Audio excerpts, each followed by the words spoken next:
Hi friends, उम्मीद करता हूँ सब खैरियत से होंगे। तो आज की जो मेरी वीडियो है वो है जी पाई के बारे में। पाई एप्लीकेशन के बारे में मेरी आज की वीडियो है और इसका हम जो है वो फुल ओवरव्यू लेंगे कि इसका क्या इंटरफेस है, इसके ऊपर कौन कौन से ऐसे स्टेप्स हैं जिनको आपको कंप्लीट करना चाहिए और वो तमाम क्वेश्चन जिनको आप इंटरनेट पर सर्च करते हैं उनका जवाब देने की मैं कोशिश करूँगा। तो सबसे पहले जो हमारे पास आ गई है पाई की एप्लीकेशन, और अगर आपने न्यू ज्वाइन किया हुआ है तो आपने सबसे पहले जो है वो इसकी सिक्योरिटी को कंप्लीट करना है। सिक्योरिटी को कंप्लीट करने के जो मेथड हैं, जैसे मैं इसके ऊपर क्लिक करता हूँ सिक्योरिटी के ऊपर जहाँ पर मैंने ऑलरेडी मार्क किया है, तो सिक्योरिटी के ऊपर मैंने जैसे ही क्लिक किया तो यहाँ पर लेके आ गया। इसका मकसद ये है कि आपने जो है कुछ दोस्तों को रेफ़र करना है, 2, 4, 5 जितने ज़्यादा हो सकें, ठीक है। उससे आपका सिक्योरिटी सर्कल जो है वो बेहतर हो जाएगा। उसके बाद जी हर 24 घंटे आपने इसको माइनिंग पे लगाना है। अगर इस कॉर्नर में हम आ जाएं, यहाँ पर मैं मार्क कर रहा हूँ, अगर यहाँ पर 3 डॉट्स पर आ जाएं और यहाँ पर क्लिक करें तो हमारे पास इसकी तमाम सेटिंग्स जो है वो आपके सामने आ जाती है। तो इसमें एक इशू जो अभी हमारे दोस्तों को आ रहा है जो ऑलरेडी माइनिंग कर रहे हैं और उनका चेकलिस्ट के स्टेप्स जो है वो कंप्लीट नहीं हो रहे हैं, तो आपने मेनट के ऊपर क्लिक करना है और उसके बाद मेनट के बाद जो है आपको वो बैलेंस जो है वो शो हो जाएगा। मेरा ट्रांसफरेबल बैलेंस है जो मैंने यहाँ पे वॉलेट बनाया था, उसके ऊपर जो ट्रांसफरेबल बैलेंस है वो 203 पाइस है, ठीक है। और ये वो बैलेंस है जो अनवेरीफाइड है, यानी कि जिन दोस्तों को मैंने रेफ़र किया है जैसे ही वो अपनी KYC करेंगे तो ये बैलेंस भी वेरीफाइड होकर मेरे वॉलेट में चला जाएगा। लेकिन वीडियो बनाने का मकसद ये है कि फ़िलहाल जो दोस्तों को हमारे को मसला आ रहा है कि उनका 9 स्टेप जो है वो पेंडिंग में है, तो उसके बारे में थोड़ा सा आपको बता देता हूँ। बाकी इंटरफेस के बारे में मैंने आपको ऑलरेडी बता दी है। तो चेकलिस्ट मेनट चेकलिस्ट के ऊपर आपने क्लिक करना है।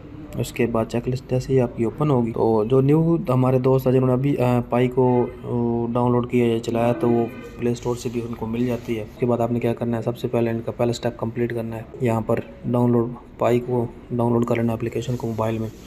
फिर उसके बाद आपने वॉलेट क्रिएट करना है। वॉलेट का मुराद ये है कि आपने एक वॉलेट क्रिएट करना है जिसकी एक फ्रेज़ की होगी और एक वॉलेट एड्रेस होगा। तो आपने दोनों को जो है वो किसी सेफ जगह पे रख लेना है या लिख लेना है ताकि मुस्तकबिल में आपको आपके जो माइनिंग वाले कॉइन्स हैं वो कहीं लॉस्ट ना हो जाए।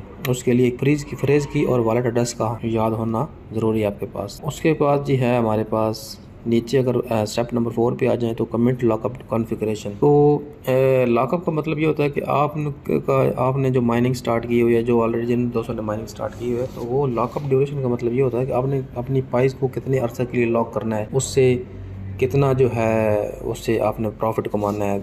6 माह के लिए, 2 हफ्तों के लिए, साल के लिए, 3 साल के लिए। सिंपल से अल्फाज में मैं कहूँ तो आपने जो है वो स्टेकिंग का यही वही स्टेप है, या स्टेकिंग करनी है, ठीक है।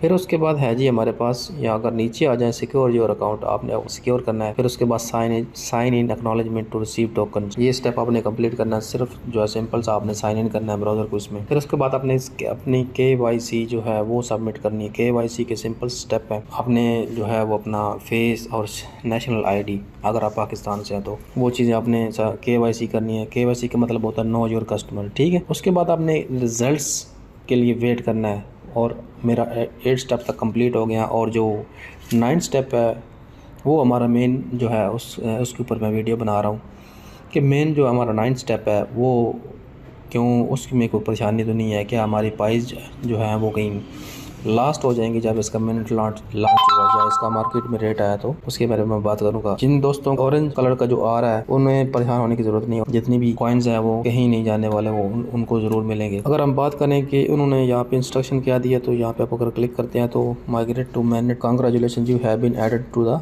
Automatic queue. वो ये कह रहे हैं कि आप जो है वो एडिड हो गए हैं उस लंबी कतार में जो आपके मुल्क में लोगों ने आपके रैंक के हिसाब से जो लोगों ने अप्लाई किया हुआ था और उनकी KYC मुकम्मल हो गई है और उनके लिए एक कतार बन गई है। जैसे ही आपका नंबर भी आएगा तो आपको भी जो है वो बैलेंस उसमें ट्रांसफ़र आपके वॉलेट में कर दिया जाएगा, बशर्ते कि आपको वॉलेट की जो आपने की है और ये चीज़ें जो आपने सेव कर रखी हैं, ठीक है। उसके बाद यहाँ पे एक और बात समझने वाली है कि जैसे ही आपका बैलेंस आपके वॉलेट में जाएगा तो उसके 14 दिन का जो पीरियड होगा उन 14 दिनों में आप अपनी प्राइस को जो है वो सेल नहीं कर सकते। जैसे ही वो 14 दिन गुजरेंगे उसके बाद जो है वो आप उनको सेल आउट कर। तो उम्मीद करता हूँ आपको ये टॉपिक समझ आया होगा। तो मिलते हैं नेक्स्ट वीडियो में, तब तक अपनी दुआ में याद रखें। अल्लाह।